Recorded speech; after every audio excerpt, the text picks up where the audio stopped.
Brydon, 19 wickets in the day, something happening every ball, it felt like. Can you take us inside what it's like to be in the middle of all that happening, with the emotions of the day?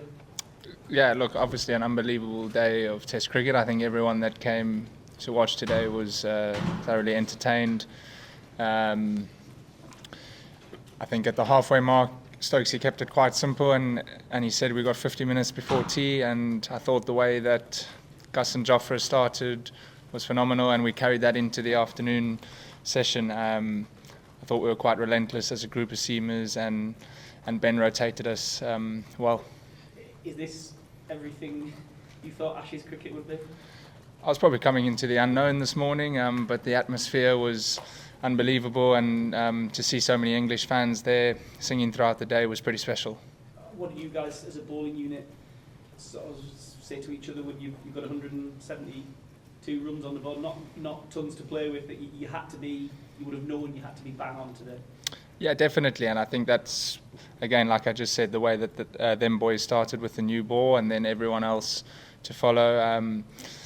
Our group of bowlers, I think we bounce off each other. We all have slightly different attributes, and keeping it relatively simple, I think that's stood us in good stead today. George, please. Did it seem that Australia were a wee bit rattled by what was going on, the pace that was directed at them?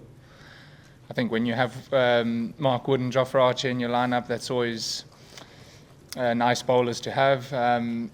Yeah, look, there was pace and bounce throughout the wicket, throughout the day, especially when the ball was still slightly new.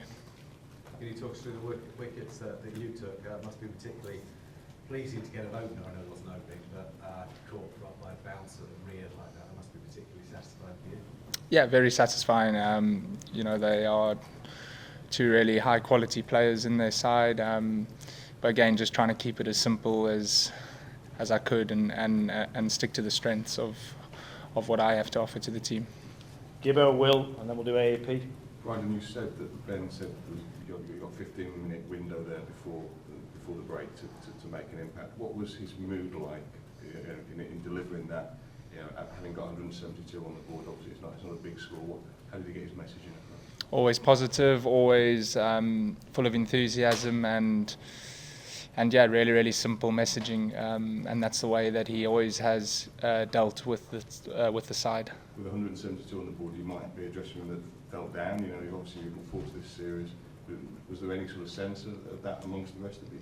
I think the Australian side came out and bowled well after lunch. It's a massive outfield square, and I think at lunch we said 100 for 4.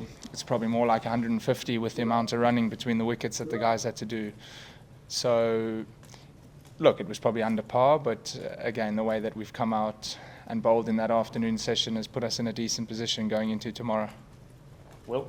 Brydon, you're a guy who kind of likes to get yourself into the battle and kind of do a confrontation with the opposition. Can I ask you kind of what the incident with Marnus was about, and sort of did you intentionally go after him? I wouldn't say intentionally. I don't even think there was that much said between us. Yeah.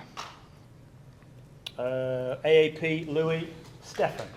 With largely not being able to go out and open, what sort of opportunity did you guys see as a team that presented, and how much did you talk about that going into? I don't think we really even realised it.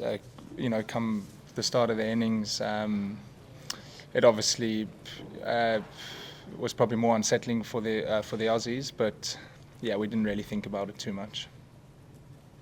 Louis.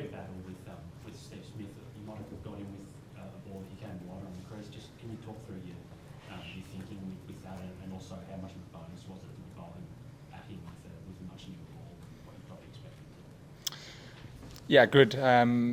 I think as a group of bowlers, we discussed, to a couple of their right-handed batters, trying to use the crease, trying to go close to the stumps and slightly wider at times, and yeah, obviously really a nice feeling to obviously get him out with a plan that we had put in place. Stefan? When we spoke to Ben a couple of days ago, sort of said to him that there are a lot of players in the England squad that haven't played an Ashes Test or in Australia before. He said he wasn't sure what he was going to say to you the morning of the game. Can you just take us inside the dressing room this morning, how Ben addressed you and what the mood was like? I think the lead up, the last couple of days has been exciting and nervous for a lot of players as well, which I think is good. But yeah, the messaging hasn't changed, throughout the build up to this game.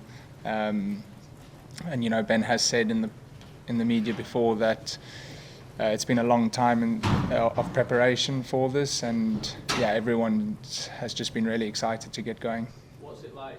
We've been told for a long time that Ben and Brendan wanted to get this group of fast bowlers together specifically for this mission. What's it like at the end of today when a plan has come together, albeit only one day into the series? It's a great start, and like I've said before, the group of 6 or 7 fast bowlers that we have, we all offer different skills and attributes, and hopefully leading into tomorrow and throughout the rest of the series, we can complement each other well. And then we'll finish with Dan in the corner here. G'day, Brad.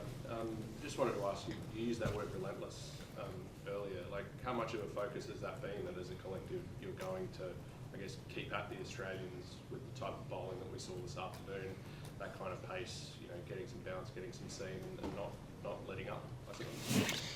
It's just a collective messaging throughout the group, and everyone's 100% buying into that, and we're never going to shy away from that. And again, like I said, hopefully that relentlessness and passing the ball over to one another and sticking to what we want to work towards as a group of seamers will pay us in good stead.